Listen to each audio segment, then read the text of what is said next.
like a butterscotch? You think you can bribe me? I have no reason to. You made trouble and got punished for it. Take it as a peace offering. Just 4? If I'm faster than you, there'll only be 3. Hey! Friends again? Mm-hmm. All right then. And no dangerous nonsense anymore. Okay. Your mother is Lady Westmacott's companion, correct?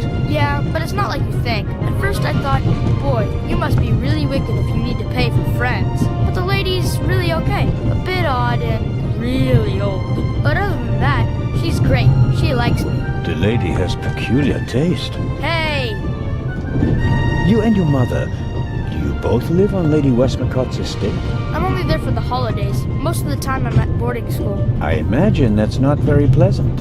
No, it's fine. I have friends there. You always have to be so quiet in the lady's house. And I'm not allowed to bring any friends. Such a big house with so many places to hide and no one to play hide and seek with. You said it. And how long has your mother worked for the lady? 2 years. And your father? What does he do? He stayed home. I used to go fishing with him. And hunting. He even let me shoot a real gun. And then? Then Mom fought with him. And he left. I was 7. Oh. And how old are you now? In 8 months, I'll be 9 years old. And do you already know what you want to be when you grow up? A burglar? No.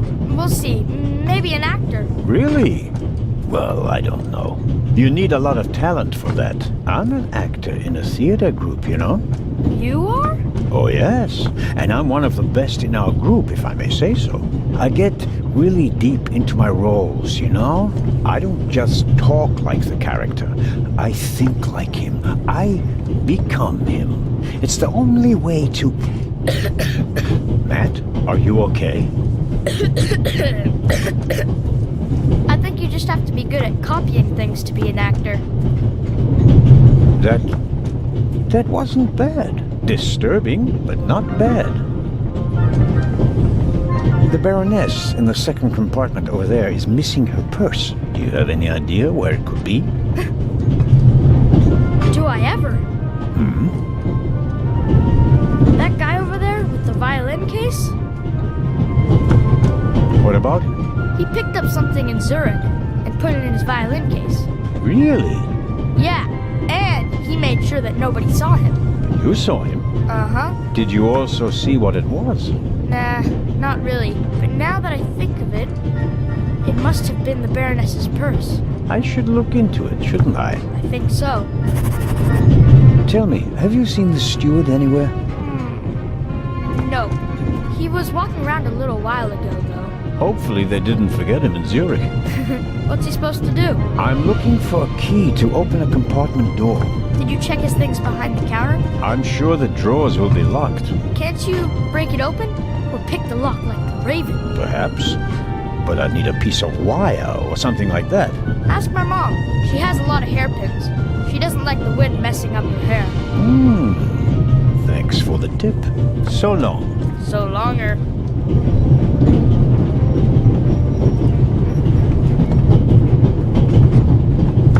The violin case looks pretty old, but that doesn't say anything about the quality of the violin.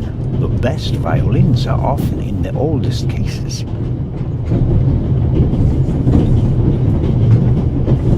Excuse me, sir. A passenger is missing her purse. Perhaps it was stolen. Really? Someone saw you with your violin case on the platform in Zurich. What's the meaning of this? I didn't steal anything. Nobody said you did. I just wanted to ask you whether you might have noticed anything on the platform. Ah, well... Why did you think I was accusing you? Well, I thought... because you mentioned my violin case in the context of the purse. Apropos, may I have a look at your violin? It must be a very extraordinary piece. Oh, that's not possible. It's a genuine Guarneri. Very valuable. Very. And also very sensitive. What could harm it here? Light? Air? May I ask you to open the violin case? No, you may not. I'm not guilty of anything. I'm afraid I have to insist. Then I'm afraid you need a warrant. I will not stand back and let you rifle through my belongings. Have a good trip. Thank you.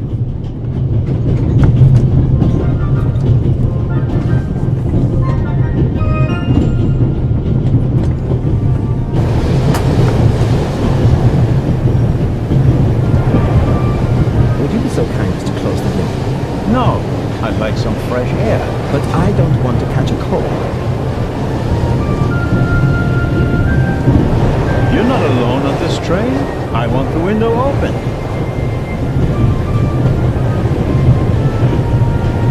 Swiss politeness doesn't seem to be what it used to be. I'm not going to catch a cold because of you. Go somewhere else if you don't like it.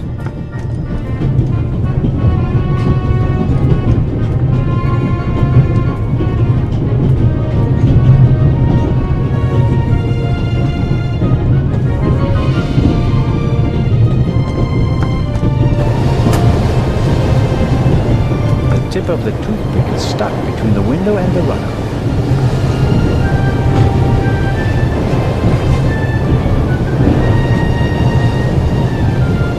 What nerve!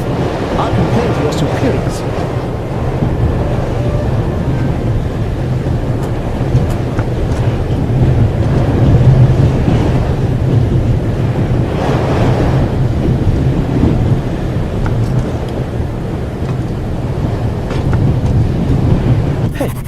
What are you doing there?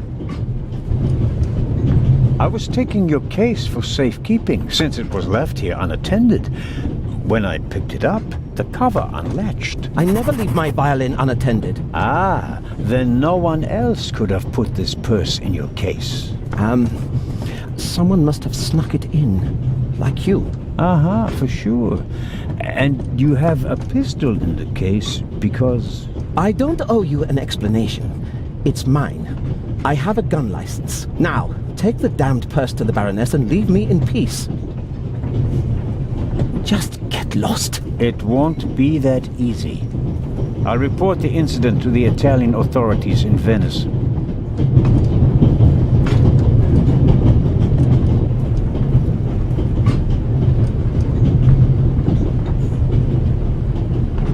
Should I take a look inside? It would be a breach of trust. On the other hand, there might be important clues to be found.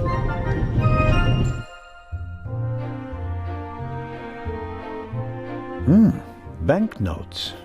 British pounds, French francs, Italian lira. Much more than most would carry with them. But probably suitable for a wealthy lady like the Baroness. Some letters. Private. It's one thing to take a quick peek at the purse to make sure that nothing is missing, but I can't read the Baroness's private correspondence without good reason. And here? A picture. A family in a garden. From the light clothing of the people in the picture and the strong shadows, I'd say the picture was taken on a sunny day. Tough to read. It's old-fashioned German. I learned it in school, but I'm a bit out of practice. I've been writing with the Latin-style script for 10 years now, like everyone else. Seems like it says, "For my dear little sister Meta, summer in Masuria, 1926. The Baroness must have been a young woman in 1926. She probably spent the summer holidays with her family there. Pleasant memories carried in a picture. But it's none of my business. I should give the Baroness her property back."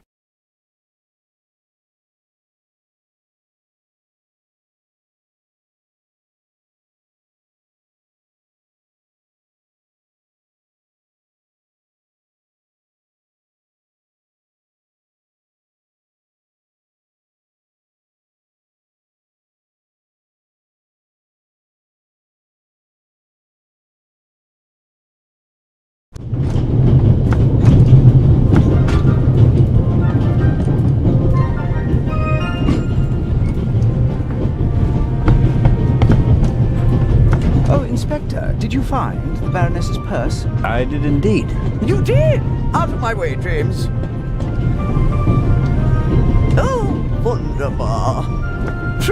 Marvelous work, Inspector. Constable, Baroness. Constable Anton Jakob Zellner at your service. May I ask you where this beautiful train is taking you? To the madhouse, I'm afraid. One is close to the brink of insanity with this constant shaking and rattling. Have you ever tried flying, Baroness? Do you know how little luggage one is permitted upon an aeroplane? It defies all reason and good taste. Have you heard about the burglary at the British Museum? Heard about it? I'm directly affected by it. How so? I'm in charge of the Friends of the British Museum. And for your information, I'm financing the exhibition. Exhibition? What exhibition? The exhibition in Cairo. Where did you think we were going? The eyes of the Sphinx were supposed to be exhibited together for the first time in decades. Now that one of them is gone, the exhibition will be rather less sensational than we'd hoped. On the other hand, there's a chance that all the uproar will generate more attention, and that the exhibition will still be a great success. Perhaps. But we wanted to show them both together. That was the whole point. Can you tell me anything about your fellow passengers, Baroness? No, not really. I could hardly care who's penned up in here with me. Oh, no. Wait a minute. Lucien is here, the professor. Poor fellow. The eye of the Sphinx that was stolen belonged to his collection. Professor Lucien is an Egyptologist. But of course. As director of the Egyptian department of the British Museum, he has to be. The whole burglary thing really upset him. Director Thomas told me he was a nervous wreck. I'll take my leave of you now, Baroness, and I do hope your journey becomes more bearable. Ah, yes, indeed, Inspector. Constable. James?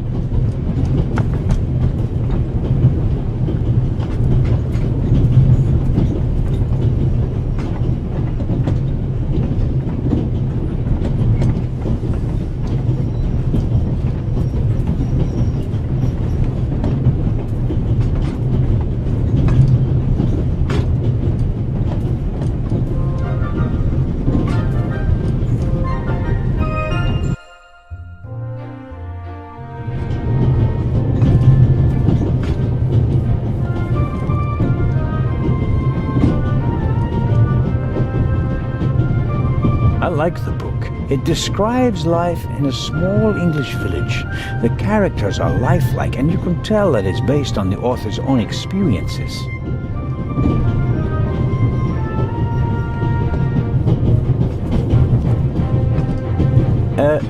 Lady Westmacott. Yes? I was wondering if you might... Sign your book, Constable Zellner? If it isn't too much of an inconvenience. Of course it's an inconvenience, but only a small one.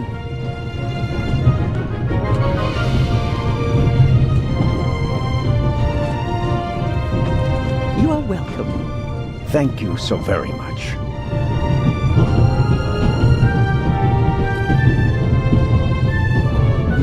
Mrs. Miller? Yes? Please excuse my unusual request, but Matt said you have some hairpins.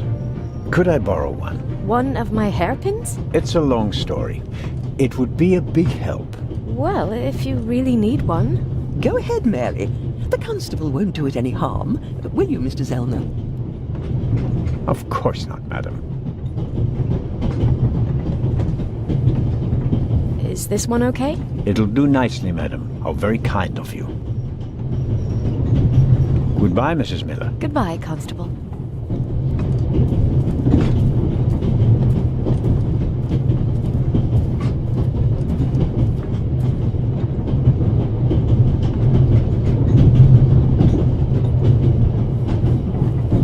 And suddenly, it's me who's the thief on the train.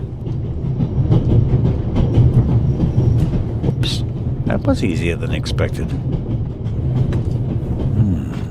Batteries, a toothbrush, shaving brush, but not the key to the compartment door. Just this one. Too small for the door, but it might still be useful.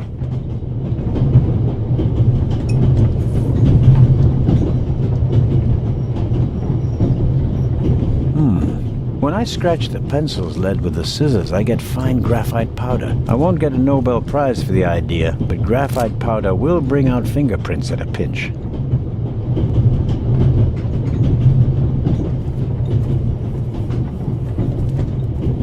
I'd better let him read his newspaper if I don't have any pressing questions.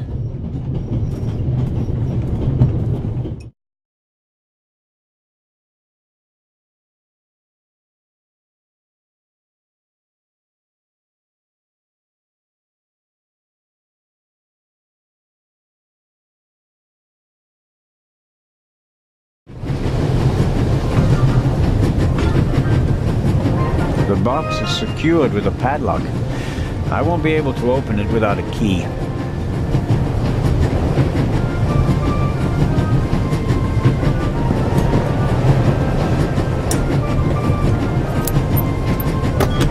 That's it. There we go.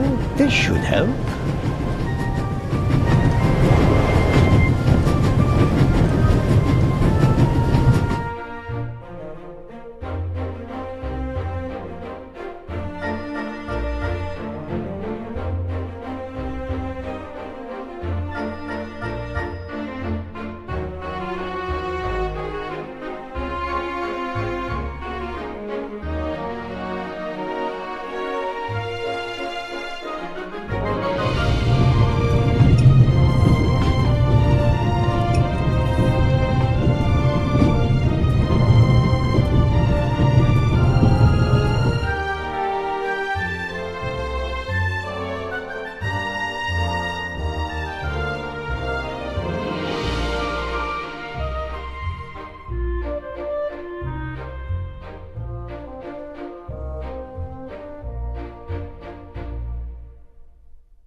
I bet I could really get a grip on the bolt with these. Well, come on then, hurry up.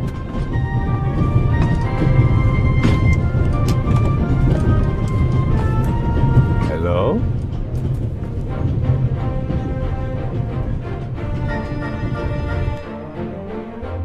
I barely left the window ajar. Nothing to see.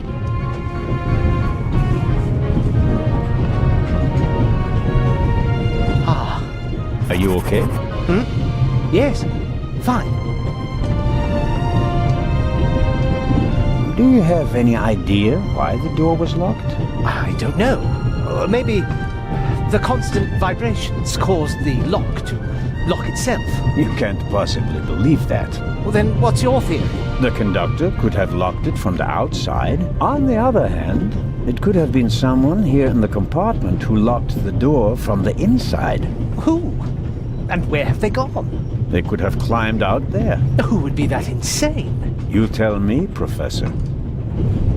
So, what are you hiding in your bag? What do you have that would be worth stealing? No, nothing. No valuables? Certainly not. Not on my salary.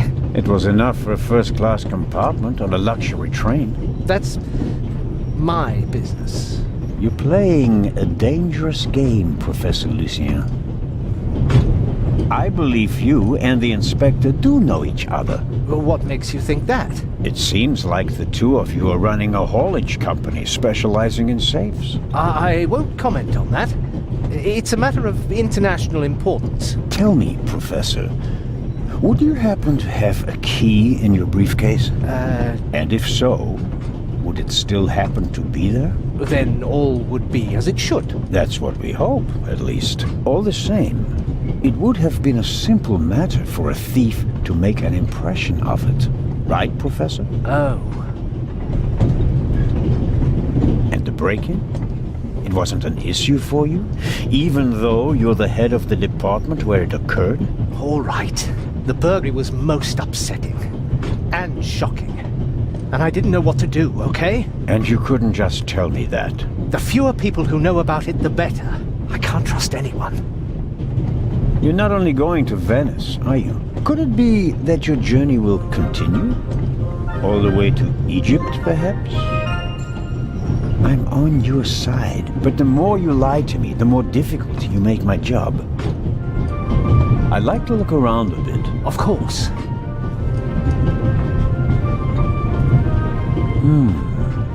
Assuming there really was someone in the compartment, and he climbed out the window, where's he gone?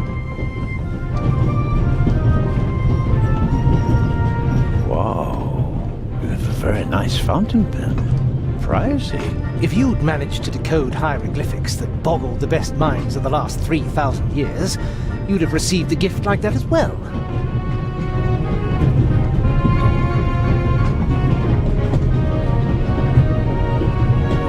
Bible, Grimm's Fairy Tales, Moby Dick, and gin, whiskey, and rum. All classics. What's this? What do you have there? It's a button. From a suit or a uniform, I guess. The burglar might have lost it. Maybe. Or maybe not. If I notice anyone with a missing button on his jacket, I'll ask him about it. But I wouldn't get my hopes up. If there was a burglar, he climbed out the window and jumped off the train. I really wonder what the professor is hiding from me. But I can't just rifle through the luggage of innocent citizens. This is the 60s. No, nothing interesting.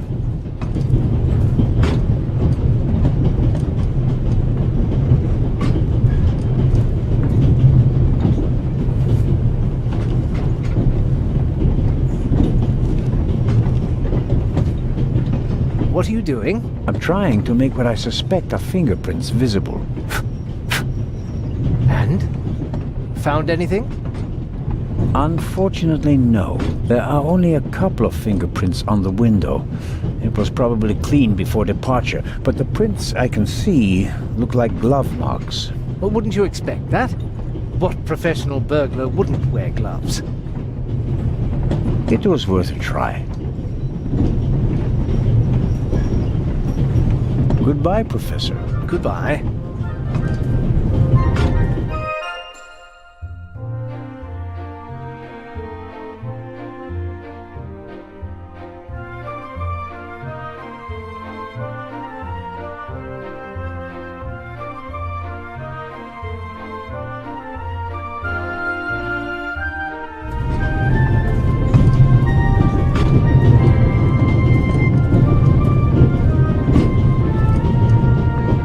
The butler, this James, seems to have escaped the Baroness. Good day to you, sir. Can I be of any assistance, sir? I wanted to ask you a few questions. Where did you and the Baroness board the train? In Paris, sir. The Baroness was there on behalf of a charity that she supported for many years. So you weren't in London when they broke into the British Museum? We may have been, actually. We left for Dover bright and early the morning after the burglary. But it was in Paris when we first heard of it. The morning paper in London didn't mention the unfortunate event, sir. And just 2 days later, you're on a train bound for Switzerland. The Baroness certainly gets around. Indeed, sir. We are practically always on the go. What can you tell me about the Baroness? Nothing, sir. A butler does not tattle. If you'll pardon a rather odd question, are you really named James? That would be a lucky coincidence in your line of work. My name, sir, is Clive Alfred Inch. Your second name is Alfred, yet the Baroness calls you James. Madam considers James to be the only forename suited to a butler, sir. Isn't Butler, an odd choice of career. Butler. Many would say it's a strange job. It is true that I am one of a dying breed, sir. The war claimed a generation of butlers. Have you been to war as well? Indeed, sir. I was a groom for a cavalry officer. When you British talk about war, one is never sure which war you mean. It seems the situation hasn't changed much since the 30 Years' War, has it? Shrapnel from a bomb dropped by a Fokker would not have wounded me in the 30 Years' War, sir. No, of course not. Goodbye, James. Or Alfred.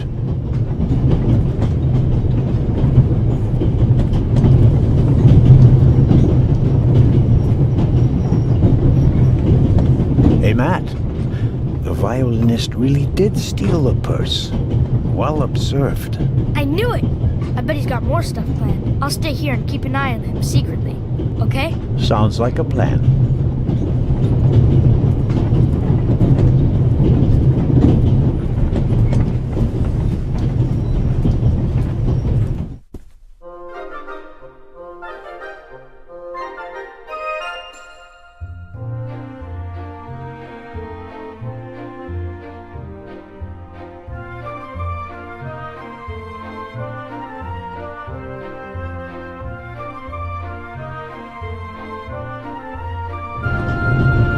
Pardon me, sir.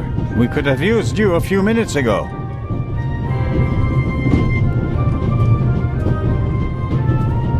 Mrs. Miller? Yes?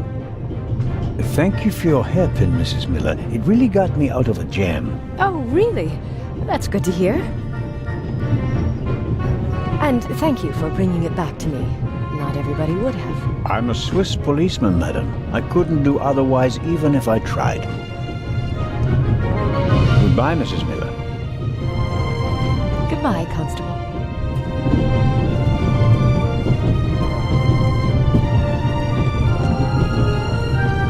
I'd better let him read.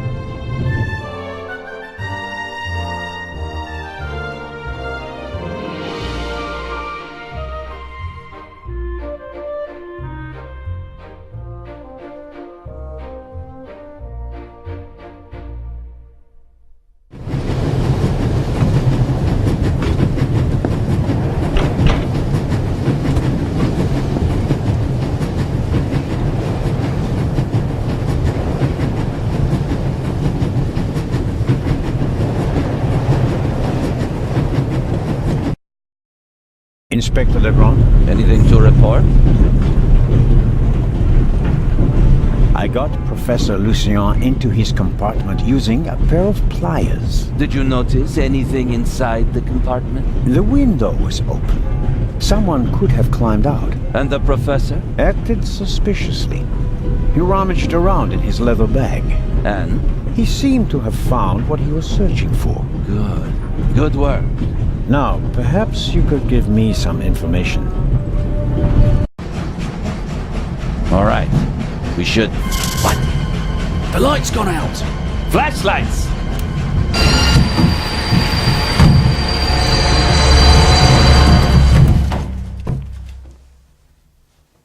Ah! Get off me!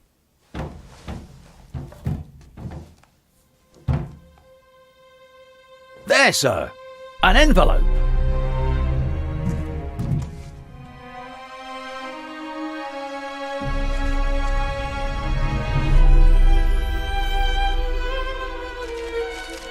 My dear Nico, you should take a closer look at the box. R. What the dickens?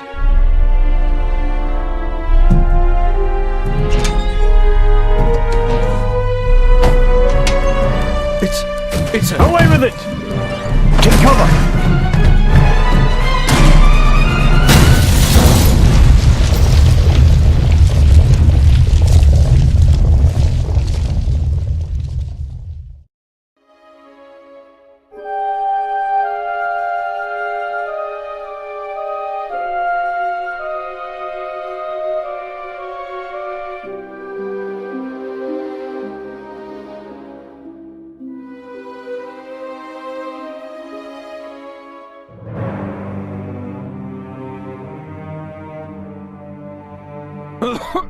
Oh, dear. Oh. Is everyone all right? Are you hurt?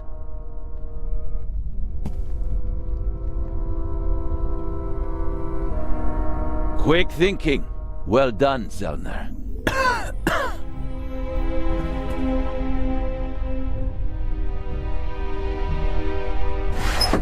I think the tunnel collapsed. Then he's trapped. Hurry, we have to lock the second exit. Sir, there's a fire up ahead. The engine's burning. It's a distraction. Hurry, block the exit. But sir...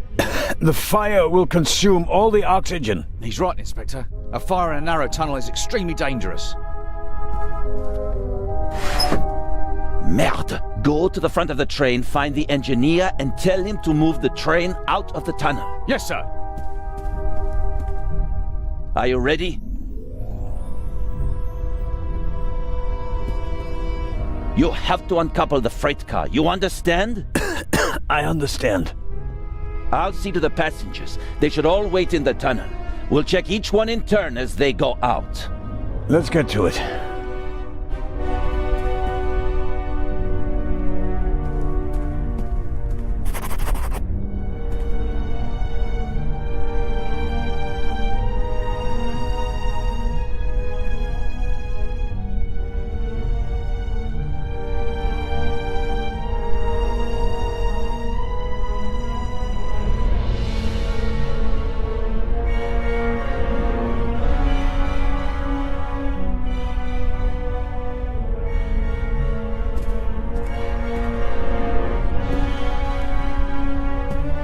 A lot was damaged by the sudden stop, but the bowl was thick enough to survive the fall.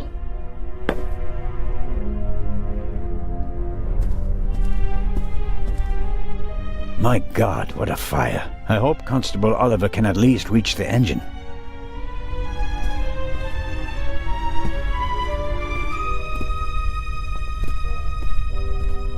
Carling Black Label, a British beer. No good. Insufficient alcohol content. For practical purposes, I mean, not for drinking. Champagne.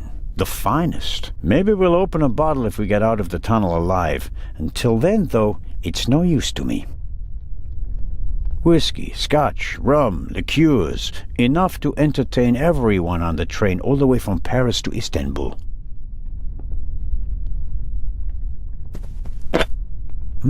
High-proof rum. Could be useful.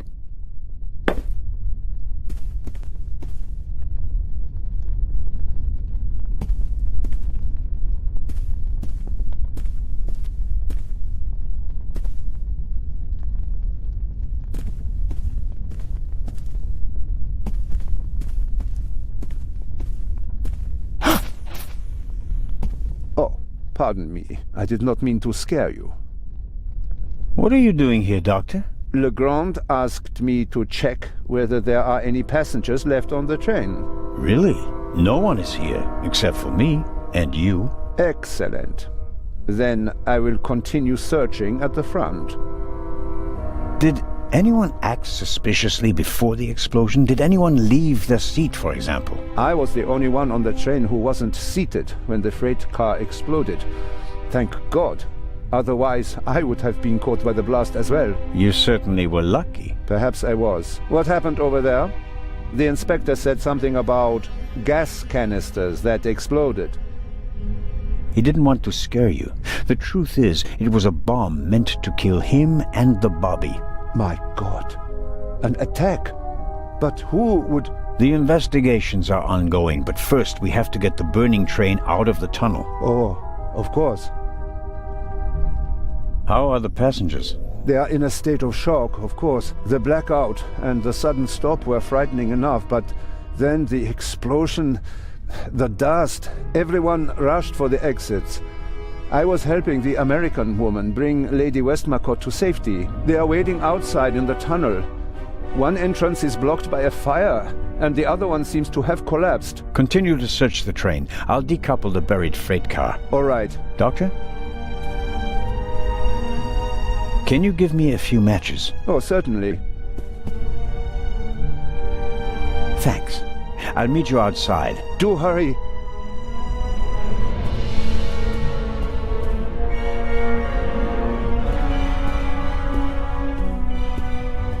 I should concentrate on uncoupling the freight car. I'm positive that Legrand has everything else under control.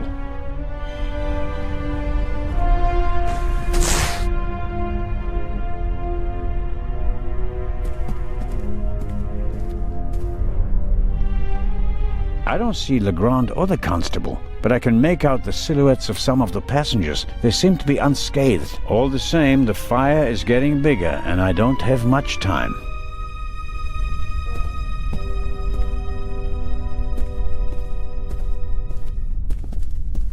The chair either fell over thanks to the sudden stop, or an escaping passenger knocked it over. Wanting to get off the train as quickly as possible after a sudden stop and a massive tremor, that's understandable.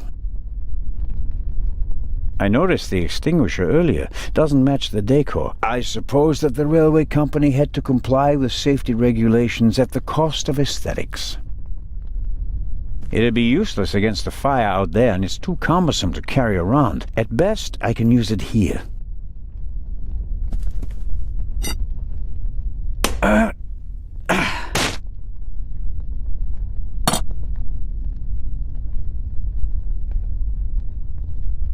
All right, let's go. Rum from Austria. Believe it or not, it's 80% alcohol by volume. There's no way anyone would drink it straight.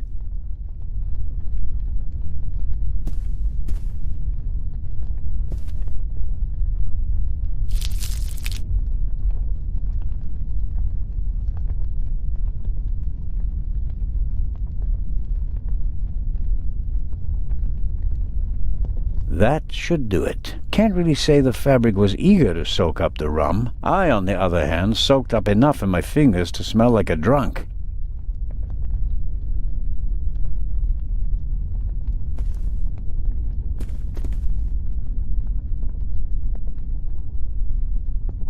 Pills for my heart. I'm supposed to take one if I have pain. I haven't needed them yet.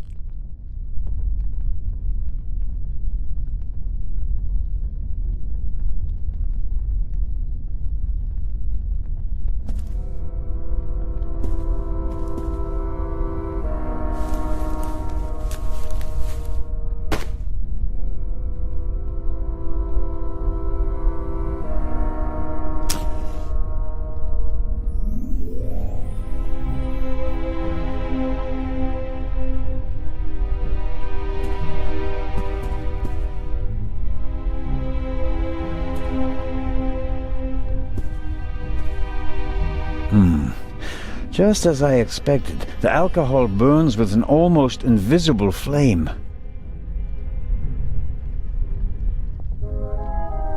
The flame is hot, but it's no use as a light source. Some matches, and half of the book to get the flame going.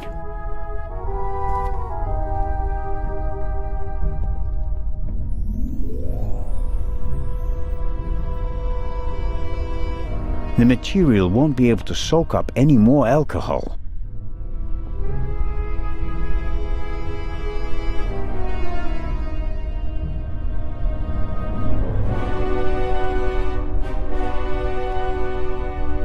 Some matches.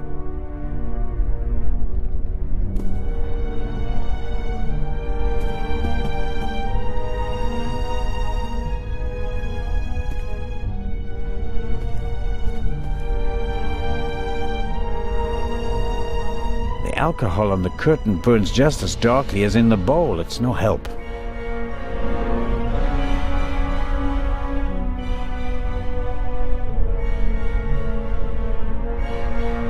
Some matches and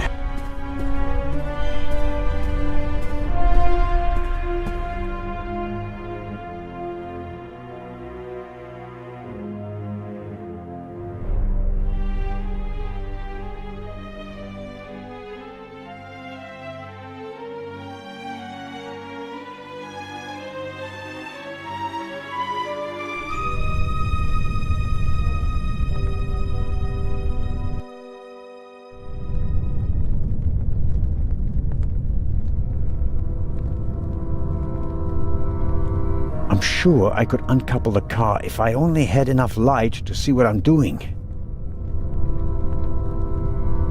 Okay, I'll smear some grease on the curtain.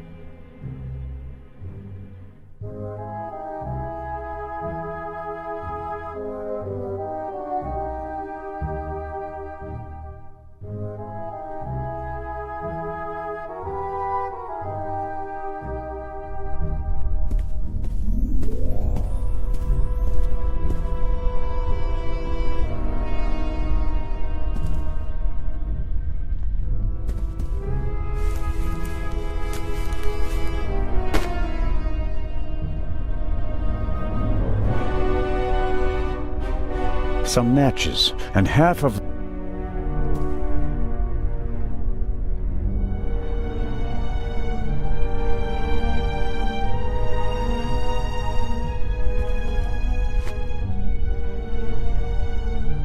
I'm the god of fire.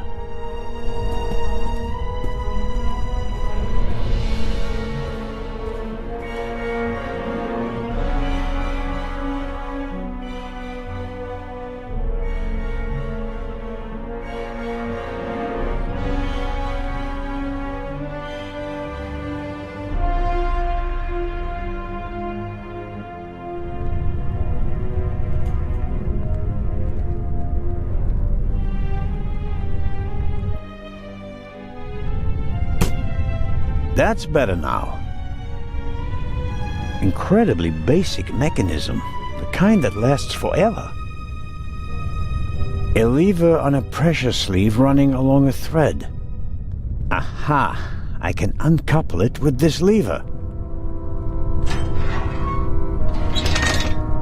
Okay.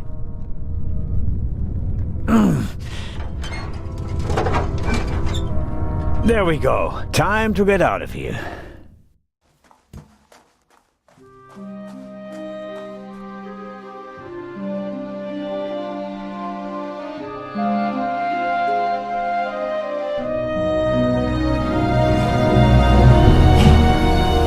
Listen, everybody! Listen! Robert, what's the situation? Yeah, couldn't find the engineer, so I got in the driver's cab myself and released the brake. All right. Good job. You too. Listen, please. Matty! Where's Matt? Where's my son? Relax, madame. I'm sure... Help! Matty! No!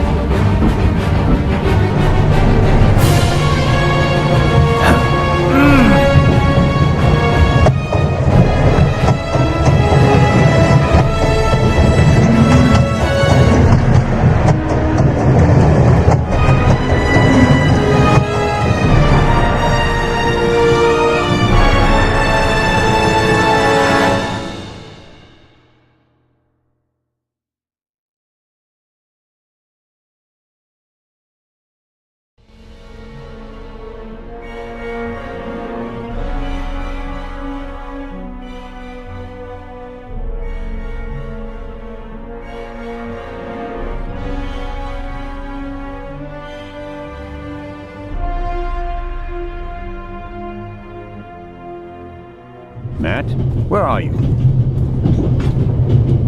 Oh.